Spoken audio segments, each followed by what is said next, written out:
So I recently got a question about George Pickens and why he might be the biggest sell in Dynasty this offseason, especially from the 2022 rookie class, and that sent me down a deep dark well of looking at breakout trains with new route statistics that everyone's a fan of and thinks are possibly magic. Yeah, so targets per route run might be what vacated target arguments are looking for. It doesn't predict targets, it doesn't predict growth necessarily, but if you want to look for an area where target competition definitely has a limiting effect on a player's ability to earn opportunity, especially in their rookie year, targets per route run is it.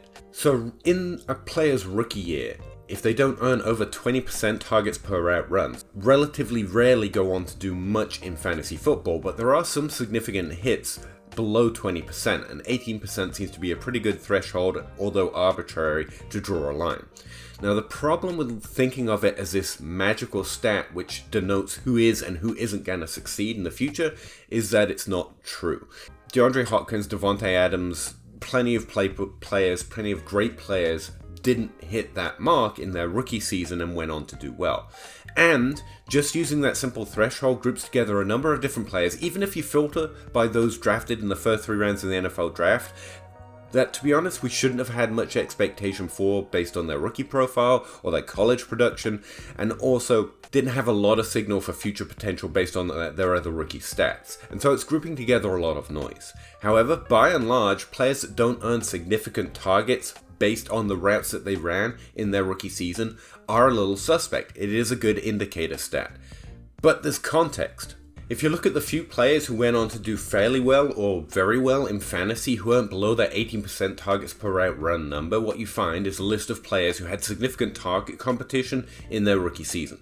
Michael Pittman in 2020 not only played below average number of games at 11 because of injury issues, he also only earned a target on 16% of his overall routes. But he was also playing on a field with T.Y. Hilton in his, what year was that? He was age 31, but he still played 15 games and had 93 targets. So that's some target competition.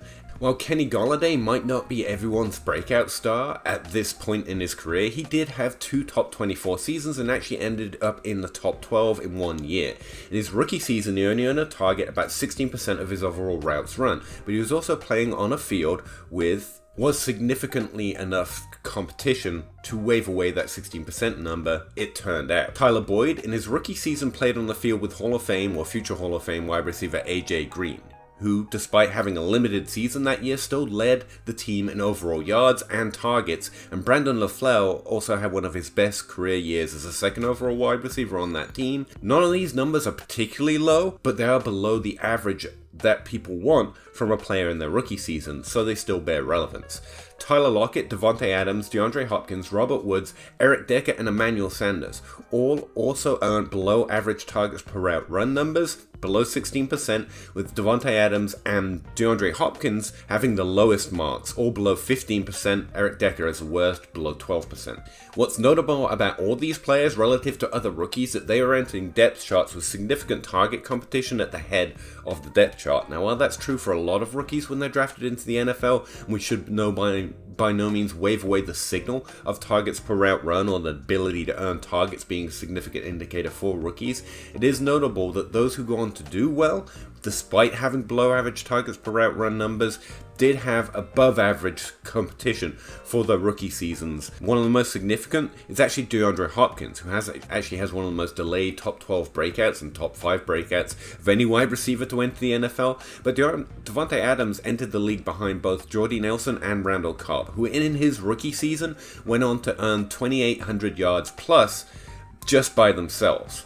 So it also adds up. The more significant the target competition, the less likely a player is to do too much in their rookie season, even on their route or even on the rate at which they earn targets. In fact, it's deep enough that I think significant target competition can explain away poor target per route run numbers. However, it doesn't necessarily explain away route percentage numbers, the percentage of the team's overall routes that player was able to earn. Despite being below average in their targets per route run number in their rookie season, only one of them, Eric Decker in 2010, had less than 14% of the team's overall routes. Now again, the range of what is and isn't a good number of routes of the team's overall routes to run is relatively suspect because the range is fairly broad and some of the best hits have some of the worst numbers. But anywhere below 14% is highly suspect. Eric Decker, again, is the only player on that list to have less than 6% of his team's overall routes. However, because extremes often lead to the biggest hits, there is also some signal there. Demaryius Thomas and Chris Godwin represent two players who had significantly below average route percentages in their rookie seasons who went on to have two of the best overall careers. So Davante Adams, DeAndre Hopkins, Demaryius Thomas and Chris Godwin on polar opposite extremes of the amount of opportunity they were able to earn in the rookie season. The Chris Godwin and Demaryius Thomas group didn't get too many routes, but did earn a above average targets per route run number. And Davante Adams and DeAndre Hopkins, who had a below average targets per route run number, but a significant share of the team's overall routes in their rookie season, offer these two different comparisons. Cortland Sutton is another exception to targets per route run. He earned a below average targets per route run number. While he hasn't had two top 24 seasons, he did have a top 24 finish in his second year, significantly improving his overall targets per route run number while maintaining a high number of the team's overall route percentages. That's also fairly unusual, because targets per route run is actually relatively sticky for NFL statistics, specifically at the wide receiver position, because that's where it has any kind of relevance. So within these two different groups, we have two different exceptions perhaps to look for based on their overall rookie profile. Not because they play similarly or play in a similar area of the field or in all similar players, but they give us an understanding of why players sometimes have below average numbers through one stat or the other. And by understanding the statistics, I think we can do a better job of looking at players in their rookie seasons to understand how much more or less likely they are to go on to do well.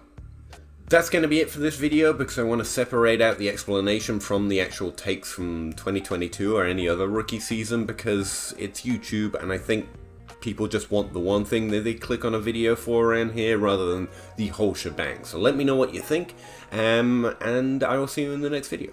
Thank you.